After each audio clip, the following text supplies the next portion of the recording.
बिस्मिल्लाहिर्रहमानिर्रहीम। अस्सलाम वालेकुम students, welcome to my YouTube channel.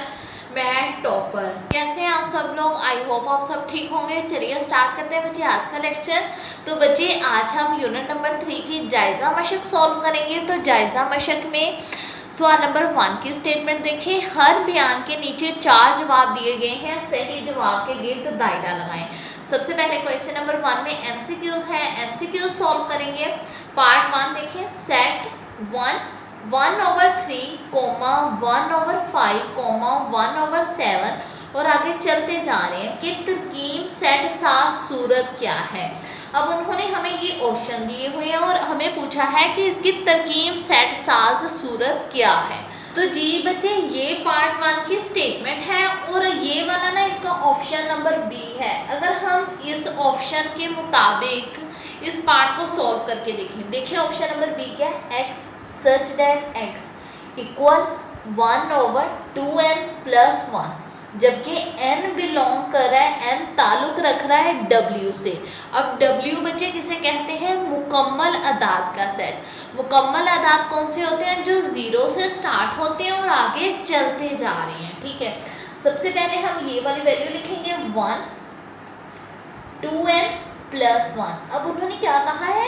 n ताल्लुक रखता है w से। ठीक है, तो n की जगह पहले मुकम्मल अदाद पुट करेंगे। मुकम्मल अदाद कहाँ से स्टार्ट होते हैं? ये देखें 0 से स्टार्ट होते हैं और आगे ऐसे चलते जा रहे हैं। ठीक है, तो सबसे पहले हम 0 पुट करके देखेंगे ऐसे, +1, 1, 2 0 0 ही आ जाएगा, +1। अब आप जानते हो बच्चे 0 में 1 प्लस करेंगे इसका 1 ही आ जाएगा। अब 1 को 1 पर डिवाइड करेंगे तो इसका इक्वल 1 ही बन जाता है। अब बच्चे देखें ये वाला 1 आ गया हमारे पास।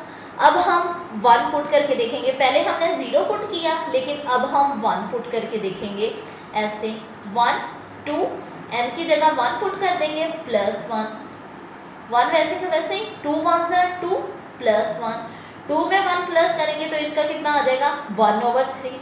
ये देखिए आ गया ना हमारे पास। अब हम 1 2n + 1। अब बच्चे देखें n की जगह हमने 1 पुट किया। अब दूसरा मुकम्मल अदाद कौन सा है? 2। मतलब 1 के बाद कौन सा मुकम्मल अदाद है? 2। अब हम n की जगह 2 पुट करेंगे। ठीक है, मुकम्मल अदाद पुट करते जाएंगे जो 0 से स्टार्ट होते हैं और आगे चलते जा रहे हैं। 2 2 4 +1।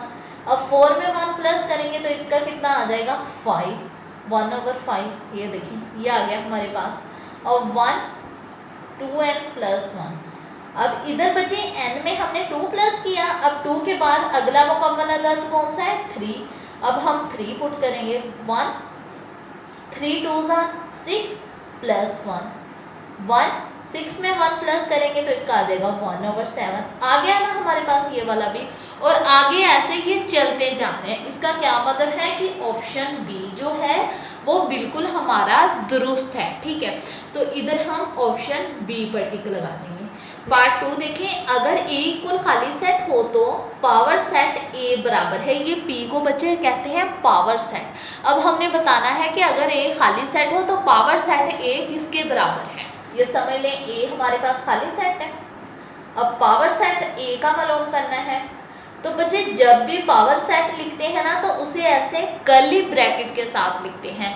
अब ए भी खाली सेट है तो इसका भी ये आ जाएगा। ठीक है, अगर ए के अंदर कोई वैल्यू होती तो इसके अंदर ये वैल्यू भी लिख देनी थी। ठीक है, जब भी पावर सेट लिखते हैं उसे कर्ली ब्रैकेट के साथ लिखते हैं। ठीक है, और ये ए वाली ब्रैकेट्स आ गई और इनके अंदर कोई वैल्यू नहीं थी तो हमने वैल्यू नहीं लिखी।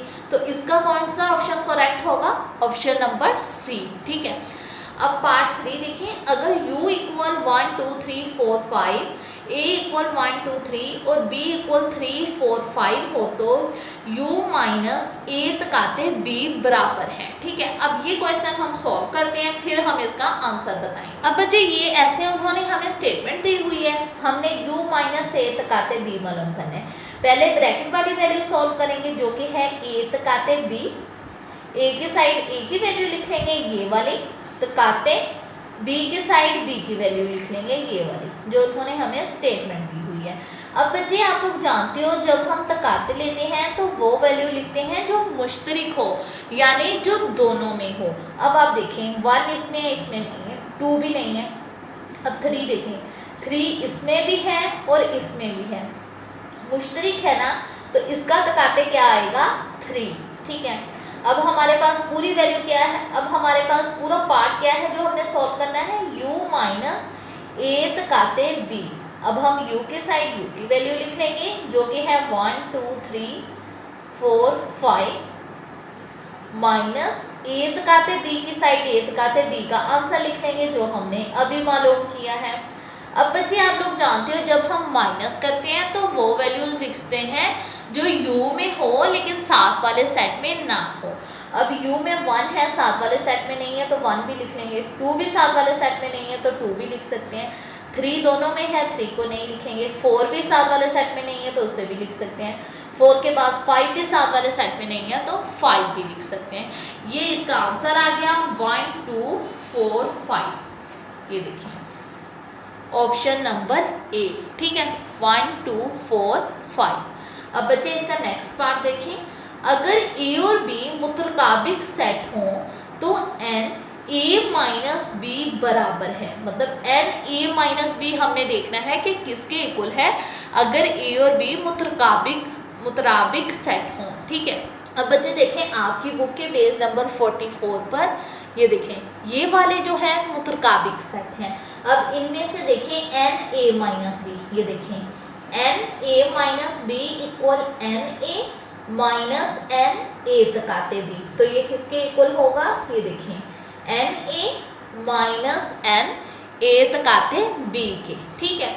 अब नेक्स्ट देखें अगर ए, ये वाले बच्चे निशान को कहते हैं सबसेट, अगर ए सबसेट बी और b minus A not equal to खाली सेट, मतलब b और a का b माइनस ए का जो आंसर आया है वो खाली सेट ना हो तो b माइनस ए बराबर है। अब ये देखें बच्चे पेज नंबर फिर 44 पर b minus A not equal to खाली सेट, हमें स्टेटमेंट में भी उन्होंने यही कहा है ना कि b और a का जो आंसर आया कि b माइनस ए का जो आंसर आया वो खाली सेट के इक्वल नहीं होना चाहिए, तो फिर n b minus A equal होता है N B minus N A, ठीक है। ये देखें इसका ये वाला ऑप्शन आएगा डी वाला, N B minus N A, ठीक है बच्चे। अब नेक्स्ट पार्ट देखें, अगर N A union B equal 50, N A equal 30, N B equal 35 हो तो एन ए टकाते बी बराबर है। अब बच्चे यहाँ पर देखें हमारे पास दो सेट हैं, एक सेट ए है और एक सेट बी है। अब हमने दो सेट के असूल व शमूलियत और अखराज का फार्मूला पढ़ा है, तो आप आ जाए पेज नंबर 49 पर, ठीक है। ये देखें तो ये फॉर्मूला है n A union B equal n A plus n B minus N A टकाते बी, ये वाला फॉर्मूला अप्लाई होगा तो हम अपना क्वेश्चन सॉल्व कर सकेंगे, ठीक है। ये वाला फॉर्मूला आपने अच्छे से याद रख लेना है, इधर फॉर्मूला लिखेंगे एन ए यूनियन बी, अगर सिर्फ दो सेट हो ना तो ये फॉर्मूला इस्तेमाल होता है, लेकिन अगर 3 सेट हो तो फिर और फॉर्मूला इस्तेमाल होता है। ये फॉर्मूला सिर्फ 2 सेटों के लिए है। अब हमारे पास देखें 2 ही सेट थे ना, एक सेट ए और एक सेट बी, तो ये फॉर्मूला अप्लाई होगा। एन ए यूनियन बी देखें हमारे पास क्या है 50, एन ए है हमारे पास 30 plus n B 35 minus N A टकाते बी वैसे का वैसे ही लिख देंगे, ठीक है 50। अब बच्चे 30 में 35 प्लस करेंगे तो इसका आ जाएगा 65 माइनस एन ए टकाते बी, ठीक है। अब माइनस एन ए टकाते बी को इधर ले आएंगे इक्वल के इस साइड, तो ये प्लस का हो जाएगा, ठीक है 65। ये देखें ये 50 इधर प्लस का है, कोई साइन नहीं है, इसका मतलब इसके साथ प्लस तो होगा ही, इक्वल के इस साइड ले आएंगे तो ये माइनस का हो जाएगा। ये माइनस एन ए टकाते बी को इक्वल के इस साइड लिया है तो ये प्लस का हो गया। एन ए टकाते बी 65 में से 50 माइनस करेंगे तो इसका कितना आ जाएगा 15, तो इस एन ए टकाते बी कितना आया हमारे पास 15। अब ये देखें तो इसका मतलब ऑप्शन बी करेक्ट ऑप्शन है, ठीक है। अब नेक्स्ट पार्ट देखिए, अगर a इक्वल 1 2 3 4 और b equal x y z हो तो सेट a और b के कारतीसी हासिले ज़रब में कुल अरकान हैं। बच्चे ये a और b का उन्होंने हमें क्या कहा है कि कार्तीसी हासले ज़रब के कुल अरकान। इसका सिंपल ये तरीका है कि ये देखें a मल्टीप्लाई b।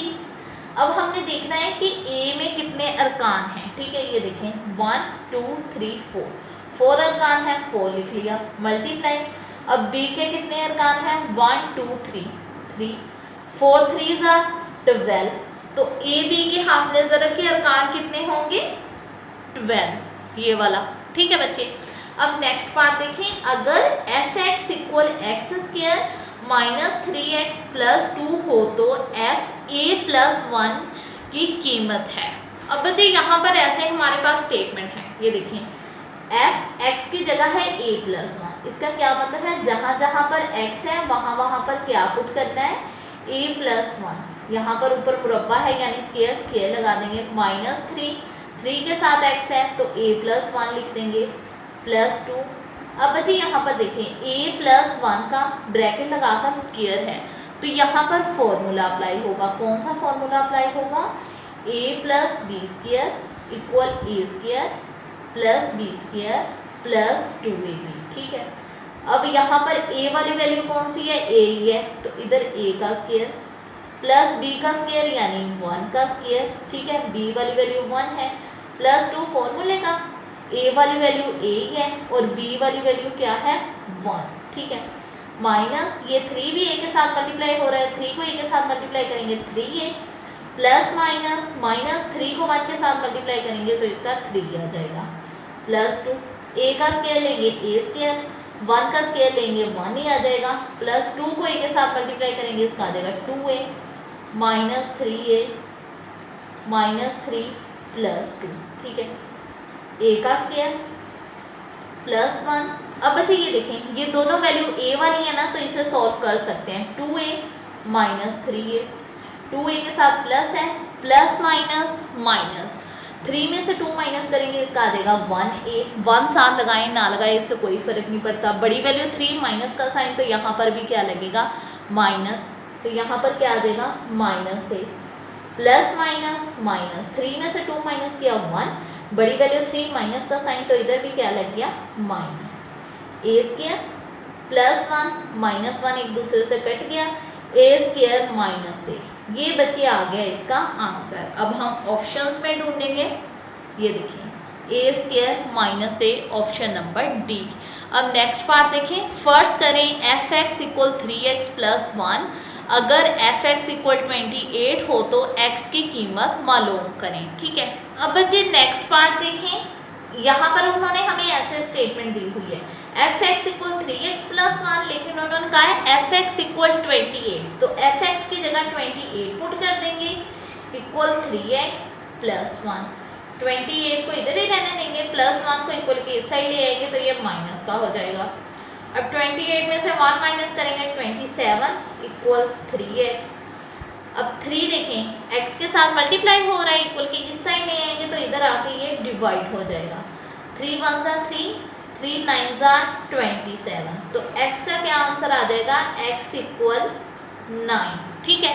हमने x की कीमत ही मालूम करनी थी। अब अपने ऑप्शन में आंसर ढूंढते हैं, ये देखें x इक्वल 9, ठीक है। अब इसका लास्ट एमसीक्यूज देखें, फर्स्ट करें a इक्वल 1 2 3 और b इक्वल ए बी, दो गैर खाली सेट हैं तो f dot a arrow b एक तफाल है, मतलब ये एक तफाल को जाहिर करता है, ठीक है, जिसको इस तरह बयान किया गया हो f equal 1a 2b 3b, तो दर्ज झैल में से कौन सा इंतखाब दुरुस्त है, ठीक है। अब बच्चे देखें यहाँ पर रफ में हम एक तफाल बना लेते हैं, ऐसे एक सर्कल सा बना लेते हैं और a की वैल्यू लिख लेंगे। a की कौन सी वैल्यू है 1 2 3, ठीक है, और b की वैल्यू है a b। आप लोग जानते हो इसे हम क्या कहते हैं इनपुट और इसे कहते हैं आउटपुट। अब उन्होंने क्या कहा है 1a के 1 इनपुट से a निकल रहा है, फिर 2 इनपुट से b निकल रहा है, ठीक है, और फिर 3 इनपुट से भी b निकल रहा है, ठीक है। तो बच्चे आपने ये बात याद रखनी है कि अगर 2 इनपुट से एक आउटपुट निकल रहा हो, जैसे ये 2 इनपुट है इसमें से एक आउटपुट b निकल रहा है, तो उसे कहते हैं सर्जेक्टिव तफाल, ठीक है, तो यहाँ पर किस पर टिक लगाएंगे, एफ सर्जेक्टिव है, या तो इसे कहते हैं ऑन टू तफाल या सर्जेक्टिव तफाल। अगर दो इनपुट से एक आउटपुट निकल रहा हो, मैं आपको आपकी बुक में से भी दिखा देती हूँ। ये देखें स्टूडेंट्स, ये देखें, ये दो इनपुट हैं C1 और C2, इनमें से एक आउटपुट ही निकल रहा है M1, तो उसे क्या कहते हैं, ऑन टू तफाल या सर्जेक्टिव तफाल। अगर दो इनपुट में से एक ही आउटपुट निकल रहा हो, ठीक है। तो यहाँ पर भी दो इनपुट से एक ही आउटपुट निकल रहा था, तो हमने इसे कह दिया सर्जेक्टिव तफाल। ऑन टू अगर ऑप्शन आ जाता तो ऑन टू पर टिक लगा देना था, ठीक है। आपके एग्जाम में या तो सर्जेक्टिव होगा या ऑन टू होगा, या ये लिखा होगा कि ऑन टू या सर्जेक्टिव तफाल, ठीक है।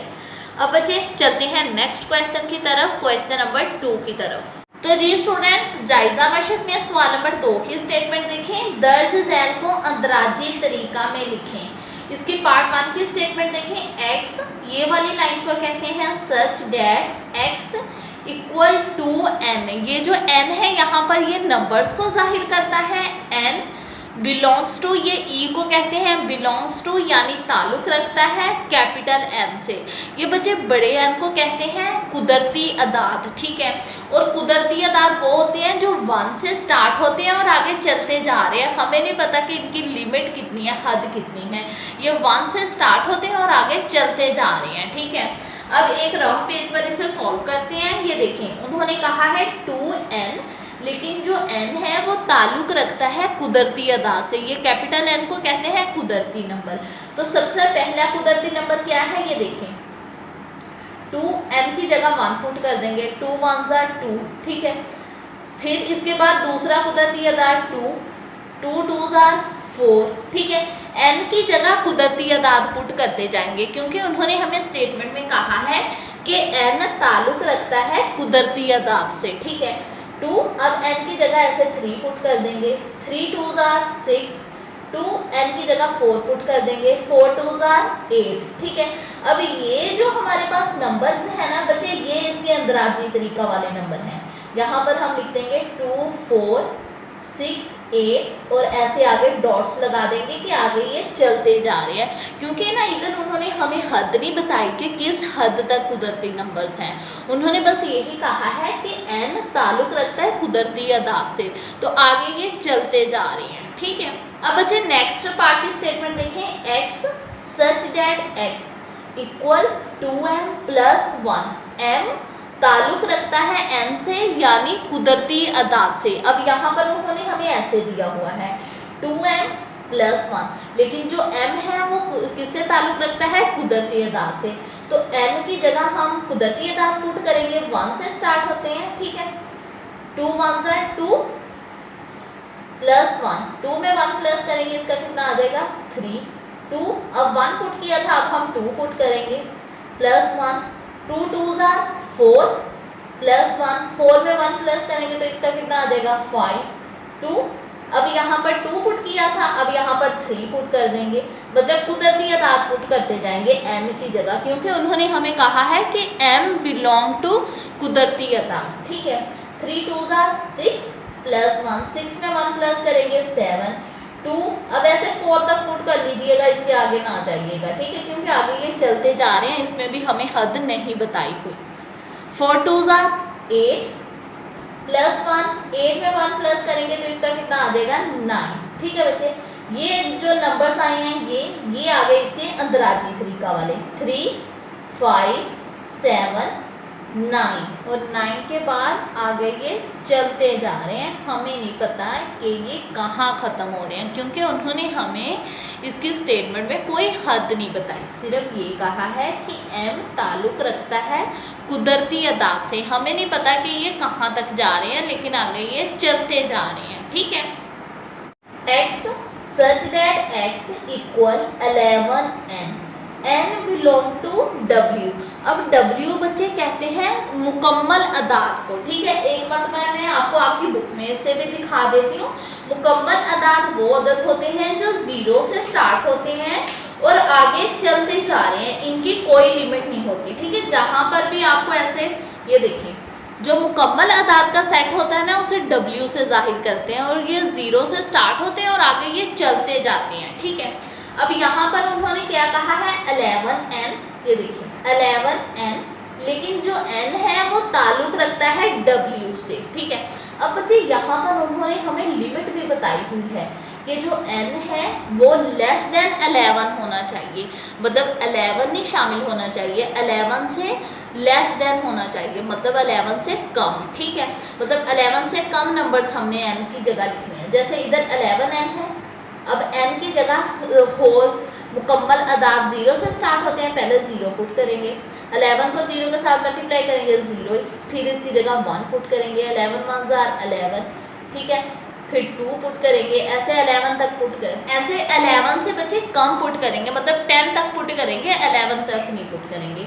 11 2s are 22, 11 3s are 33, ठीक है, ऐसे 3 पुट किया, अब 4 पुट करके देख लेंगे, 11 4s are 44, मतलब इधर 11 का ही टेबल आ जाएगा 10 तक, ठीक है। 11 5s are 55, 11 6s are 66, 11 7s are 77, अब 8 पुट करेंगे, 11 8s are 88, 11 9s are 99, अब 10 पुट करेंगे, 11 10s are 110, ठीक है। 11 नहीं पुट करेंगे क्योंकि 11 शामिल नहीं है। अगर बच्चे ये जो लेस देन का साइन है ना, अगर इसके नीचे ये लाइन भी लगी होती, ऐसी लाइन, मतलब ऐसे लगा होता है, इक्वल टू की लाइन इसे कहते हैं, फिर 11 ने शामिल होना था, लेकिन अब ये लाइन नहीं लगी हुई ना, अब 11 ने शामिल नहीं होना। उन्होंने हमें कहा था 11n, लेकिन n जो है वो ताल्लुक़ रखता है w से। w कहते हैं मुकम्मल अदाद, जो 0 से स्टार्ट होते हैं और आगे चलते जा रहे हैं। फिर हमने 0 से लेकर 10 तक पुट किए, क्योंकि उन्होंने हमें हद दी हुई थी कि 11 से कम पुट करनी है। अब ये जो हमारे पास आंसर आया है, ये हम इसके अंदराजी तरीका में लिखेंगे 0 11 22 33 44 55 66 77 88 99 और 110, ठीक है बच्चे। ऐसे आपने ना इसे रफ में सॉल्व करना है। अब नेक्स्ट पार्ट देखिए, x such that x belong to e। अब बच्चे e कौन से होते हैं? e बच्चे कहते हैं इवन नंबर्स को, यानी जुफ्त अदाद के सेट को।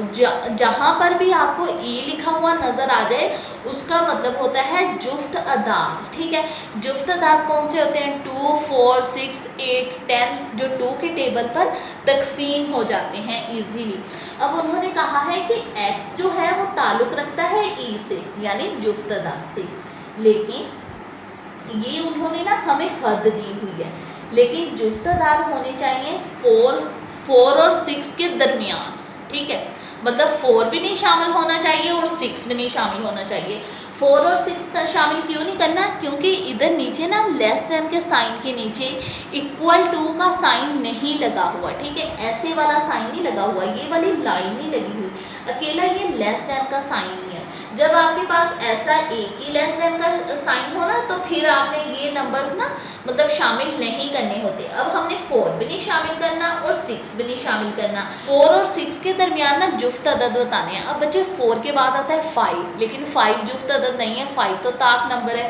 ये देखें, ये हो गया 4 और 6, 4 के बाद क्या आता है 5, इन दोनों के दरमियान में 5 नंबर ही आता है। ये जुफ्त अदद नहीं है, ये ताक अदद है, तो इसीलिए ये एक खाली सेट होगा, ठीक है। क्योंकि उन्होंने कहा था x ताल्लुक़ रखता है जुफ्त अदद से, लेकिन जुफ्त अदद होने चाहिए 4 और 6 के दरमियान, तो 4 और 6 के दरमियान कोई जुफ्त अदद नहीं है, तो इसलिए वो एक खाली सेट होगा, ठीक है। अब बच्चे पार्ट 5 देखें, x such that x belong to o। अब बच्चे o कहते हैं ताक अदाद के सेट को, ठीक है। ताक अदद कौन से होते हैं? 1 3 5 7 9, ठीक है, ये वाले होते हैं ताक अदद। अब उन्होंने कहा है कि x ताल्लुक़ रखता है ताक अदद से, लेकिन ताक अदद 5 और 7 के दरमियान होने चाहिए। 5 और 7 हमने शामिल नहीं करना। क्यों नहीं शामिल करना? क्योंकि इधर भी ऐसे इक्वल टू की लाइन नहीं लगी हुई, ठीक है। अब बच्चे देखो, 5 और 7 के दरमियान कौन सा नंबर आता है? 5 और 7 के दरमियान 6 आता है ना, लेकिन 6 बच्चे ताक नंबर नहीं है, ये जुफ्त अदद है। तो उन्होंने लेकिन हमें क्या कहा है कि x बिलोंग टू o, कि x ताल्लुक रखता है ताक अदद से। अब वो 5 और 7 के दरमियान कोई ताक अदद नहीं आता, तो इसका आंसर भी ऐसे खाली सेट ही आएगा। ठीक है, अब नेक्स्ट देखें बच्चे, x सच दैट x ताल्लुक रखता है q से। अब q बच्चे कहते हैं नातिक अदाद के सेट को। ठीक है, उन्होंने कहा है और x स्क्वायर इक्वल टू, सबसे पहले इधर उन्होंने कहा है कि x ताल्लुक रखता है q से, तो इधर उन्होंने लिमिट हमें दी हुई है x स्क्वायर इक्वल टू, सबसे पहले तो हमें x चाहिए क्योंकि x ताल्लुक रखता है q से। अब अगर हम इधर x लेंगे, ये x के ऊपर मुरब्बा है, मुरब्बे को ख़त्म करेंगे तो दोनों तरफ क्या लेंगे, दोनों तरफ जज़र लेने से। ठीक है, ये देखिए दोनों तरफ जज़र लेंगे, यहाँ पर भी x स्क्वायर के ऊपर भी और इधर 2 के ऊपर भी, ये मुरब्बा जज़र से कट जाता है, x इक्वल आ जाता है √2। अब बच्चे देखो, उन्होंने हमें खुद ही कहा है कि x ताल्लुक रखता है q से। अब q कौन सा होता है, नातिक अदद। ठीक है, लेकिन जो √2 है बच्चे, अगर आप गौर करें, ये किसी भी नंबर का ना मुकम्मल मुरब्बा नहीं है। मुकम्मल मुरब्बा वो होता है, जैसे ये देखिए, अगर हम 4 का जज़र लें तो इसका आंसर 2 आता है, फिर ये एक मुकम्मल मुरब्बा हुआ। अगर हम 16 का जज़र लें, इसका आंसर भी 4 आता है, ये भी एक मुकम्मल मुरब्बा। 9 का जज़र लें, इसका आंसर भी 3 आता है, इसका मतलब ये भी एक मुकम्मल मुरब्बा। लेकिन अगर हम जज़र 2 लेना तो ये एक मुकम्मल मुरब्बा नहीं है, इसका पॉइंट्स में आंसर आता है। ठीक है, लेकिन उन्होंने हमें कहा है कि x such that x belong to q, यानी x जो है वो ताल्लुक रखता है नातिक अदद से। लेकिन हमारे पास तो नातिक अदद नहीं आया, जज़र 2 एक नातिक अदद नहीं है, तो यहाँ पर भी इसका आंसर भी हमारे पास खाली सेट ही आएगा, क्योंकि जज़र 2 एक नातिक अदद है ही नहीं, इसीलिए ये भी खाली सेट ही आएगा इसका आंसर भी। ठीक है, अब नेक्स्ट क्वेश्चन देखें, x such that x belong to q। ठीक है, ये भी नातिक अदद से ताल्लुक रखता है, और ये वाले साइन का मतलब होता है बच्चे और x इक्वल -x, मतलब कोई ऐसा नंबर जो अपने ही ऑपोजिट के इक्वल हो। यानी ये देखिए, मैं आपको एग्जांपल से समझाती हूँ कि 1 इक्वल हो -1 के। अब बच्चे +1 इक्वल हो सकता है -1 के, नहीं हो सकता। +2 भी नहीं हो सकता इक्वल -2 के, कोई भी नंबर अपने माइनस के इक्वल नहीं होता। ठीक है, मतलब अगर कोई जमा वाला नंबर है तो वो अपने ही माइनस नंबर के इक्वल नहीं होता। लेकिन बच्चे अगर हम इधर 0 लिखें, +0 इक्वल -0, क्योंकि 0 प्लस में हो या माइनस में हो इससे कोई फर्क नहीं पड़ता, 0 0 ही होता है ना। तो अब ये देखें, 0 अगर प्लस में हो और या माइनस में हो इससे कोई फर्क नहीं पड़ता, 0 0 ही होता है, तो इसीलिए इसका आंसर भी क्या आ जाएगा, 0। ठीक है, क्योंकि उन्होंने कहा है कि x बिलोंग टू q, यानी नातिक अदद से, लेकिन x इक्वल और x इक्वल होना चाहिए -x के, मतलब एक नंबर अपने ही ऑपोजिट के, यानी अपने ही मुखालिफ नंबर के इक्वल होना चाहिए। ठीक है, ऐसा कोई नंबर नहीं है 0 के अलावा, तो हमने इसका 0 आंसर लिख दिया। अब बच्चे ये देखें, नेक्स्ट पार्ट देखें, x such that x belong to r। अब बच्चे r क्या होता है, r बच्चे कहते हैं हकीकी अदाद के सेट को। हकीकी अदाद के सेट में ये देखें, तमाम हकीकी अदाद का सेट इक्वल r, ये q यूनियन q डैश, मतलब हकीकी अदाद में नातिक अदद भी शामिल होते हैं और गैर नातिक अदद भी शामिल होते हैं। ठीक है, हकीकी अदाद में नातिक अदद भी और गैर नातिक अदद। और अब उन्होंने कहा है और x नहीं ताल्लुक रखता q डैश से, मतलब x जो है वो ताल्लुक नहीं रखता q डैश से। अब मैंने आपको क्या बताया है कि r जो है यानी हकीकी अदाद, उसमें नातिक अदद होते हैं और गैर नातिक अदद। q डैश बच्चे कहते हैं गैर नातिक अदद को। अब उन्होंने हमें खुद ही बता दिया कि इस स्टेटमेंट में कि x जो है वो गैर नातिक अदद से नहीं ताल्लुक रखता, x नहीं ताल्लुक रखता q डैश से। ठीक है, तो अगर वो q डैश से ताल्लुक नहीं रखता तो हमारे पास क्या बच जाएगा, q ही बच जाएगा, क्योंकि r होते हैं हकीकी अदाद जो कि होते हैं नातिक अदद या गैर नातिक अदद। अब उन्होंने हमें कहा है कि वो गैर नातिक अदद से ताल्लुक नहीं रखता, तो इसलिए सिंपली हमारे पास नातिक अदद ही बच जाते हैं। ठीक है स्टूडेंट्स, अब हम चलते हैं नेक्स्ट क्वेश्चन की तरफ। तो जी स्टूडेंट्स, सवाल नंबर 3 की स्टेटमेंट देखें, फर्ज करें u इक्वल 1 2 3 4 5 6 7 8 9 10 और a इक्वल 2 4 6 8 10, b इक्वल 1 2 3 4 5 और c इक्वल 1 3 5 7 9 हो तो दर्ज झैल हर सेट के अरकान की फहरिस्त बनाएं। इसका पार्ट 1 है a डैश। अब बच्चे a डैश का क्या मतलब होता है कि हमने u को माइनस करना है a से, ठीक है। अब u वाली वैल्यू कौन सी है, ये वाली जो उन्होंने हमें स्टेटमेंट में दी हुई है, ये भी हम लिखेंगे 1 2 3 4 5 6 7 8 9 10, ठीक है। माइनस a वाली कौन सी वैल्यू है, ये वाली 2 4 6 8 10, ठीक है बच्चे। अब बच्चे जब भी आपको पता है कि हम u में से a माइनस करते हैं ना, तो वो नंबर्स लिखते हैं जो u में हो लेकिन साथ वाले सेट में ना हो, ठीक है। मतलब देखें अगर u में 1 है लेकिन साथ वाले सेट में नहीं है तो हम 1 लिख लेंगे, वो नंबर लिखेंगे जो u में हो लेकिन साथ वाले सेट में ना हो। जैसे 2 दोनों में नहीं लिखेंगे। अब 3 देखें u में है साथ वाले सेट में नहीं है, 3 लिख लेंगे। अब 5 भी साथ वाले सेट में नहीं है तो 5 भी लिख सकते हैं, 7 भी लिख सकते हैं, 9 भी साथ वाले सेट में है नहीं है तो 9 भी लिख सकते हैं। जब भी आपने a डैश मालूम करना है ना, यानी u माइनस a या u माइनस b कुछ भी, तो आपने वो नंबर्स लिखने हैं जो u में हो लेकिन साथ वाले सेट में ना हो। जैसे ये वाले जो नंबर थे ये u में थे लेकिन साथ वाले सेट में नहीं थे। ये आ गया इसका आंसर। अब हम चलते हैं नेक्स्ट पार्ट। अब बच्चे नेक्स्ट पार्ट है इसका b डैश। अब b डैश का क्या मतलब है कि u माइनस b, ठीक है। अब u की साइड u की वैल्यू लिख लेंगे जो कि उन्होंने हमें स्टेटमेंट में दी हुई है, ये वाली 5 6 7 8 9 10, ठीक है। माइनस b की साइड, ये जो b है b की साइड b की वैल्यू लिख लेंगे, ये वाली 1 2 3 4 5। अब यहाँ पर भी अब हमने बच्चे b डैश मालूम करना है तो कौन से नंबर लिखेंगे, वो नंबर्स लिखेंगे जो u में हो लेकिन साथ वाले सेट में ना हो। अब देखें 5 तक नंबर u में भी है और साथ वाले सेट में भी है तो उसे नहीं लिखेंगे।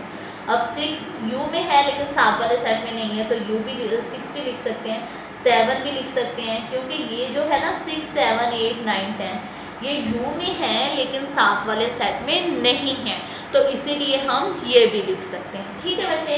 अब हम चलते हैं नेक्स्ट पार्ट की तरफ। अब बच्चे नेक्स्ट पार्ट इसका देखें a यूनियन b।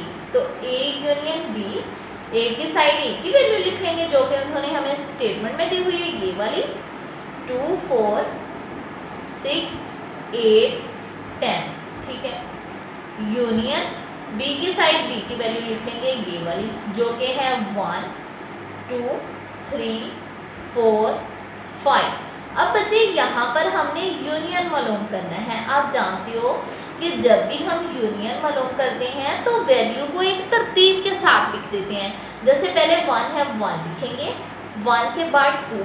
अब देखें अगर 2 रिपीट हो रहा है ना, कोई भी नंबर रिपीट हो रहा है तो उसे एक मरतबा ही लिखेंगे। अब 2 के बाद देखें 3 के बाद इधर 4 है तो 4 के बाद 5, अब 5 के बाद यहाँ पर 6 है तो 6 लिख देंगे, 6 के बाद 8 के बाद 10। तरतीब से नंबर लिखेंगे और अगर कोई नंबर रिपीट हो रहा है तो उसे एक मरतबा ही लिखेंगे।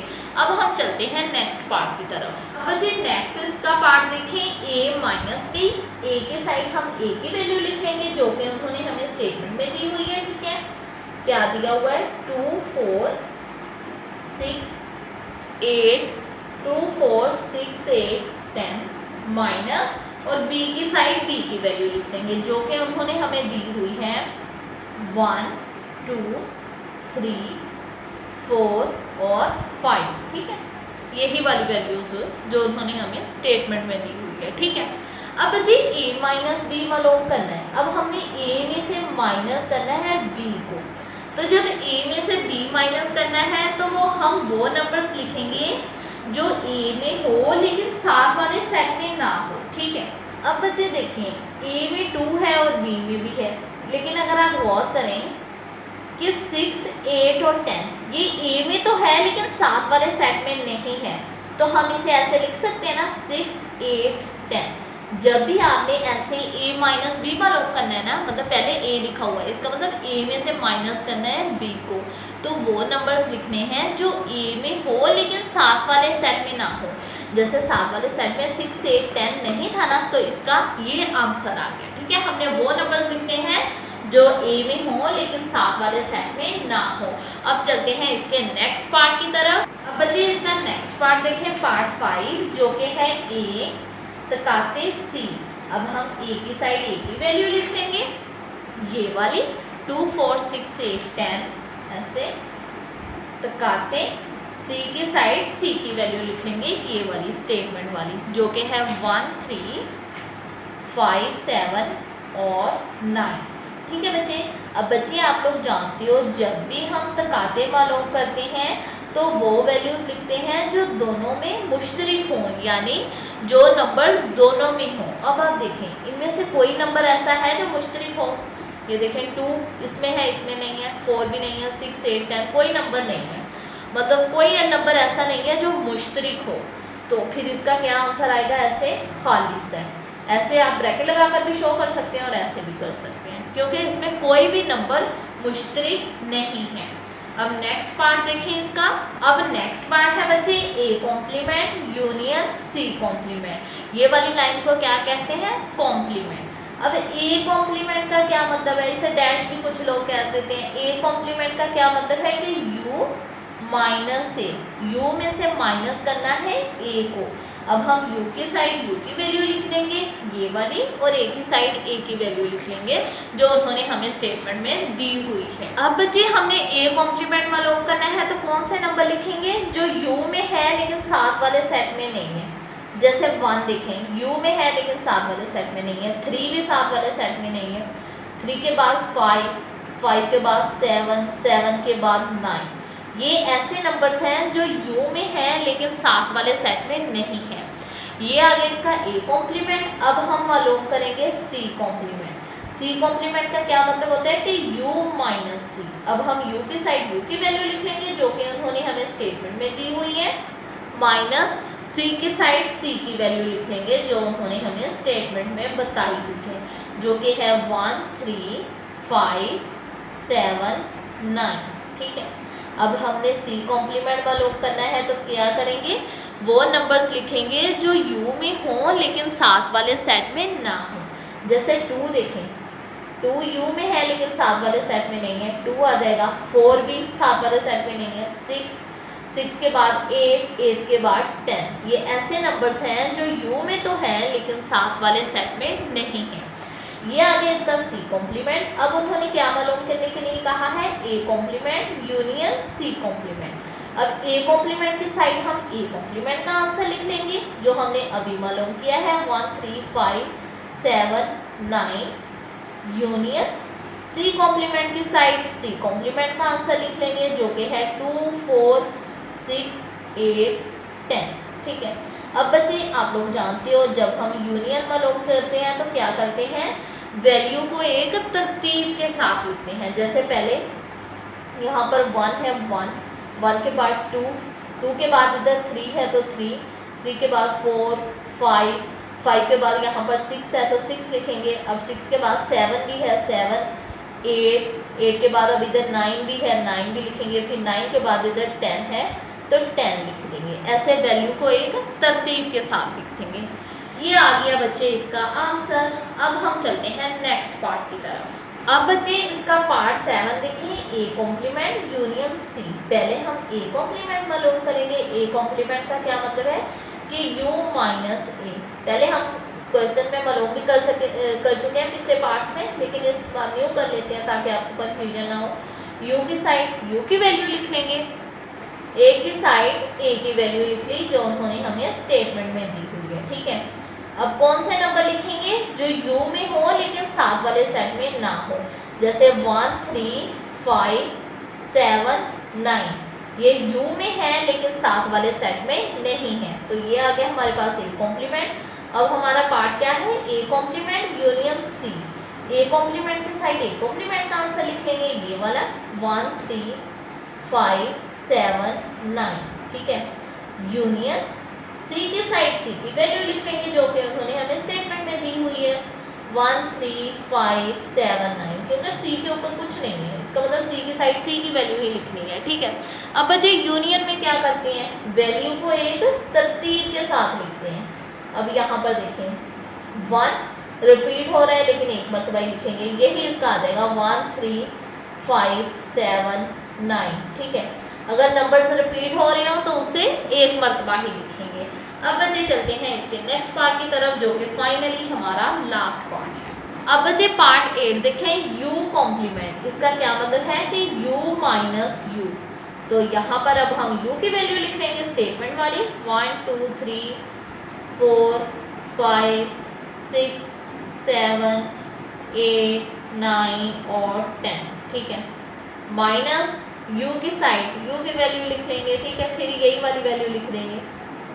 अब बच्चे u कॉम्प्लीमेंट वालों कर रहे हैं, यानी u में से u को माइनस कर रहे हैं, ठीक है।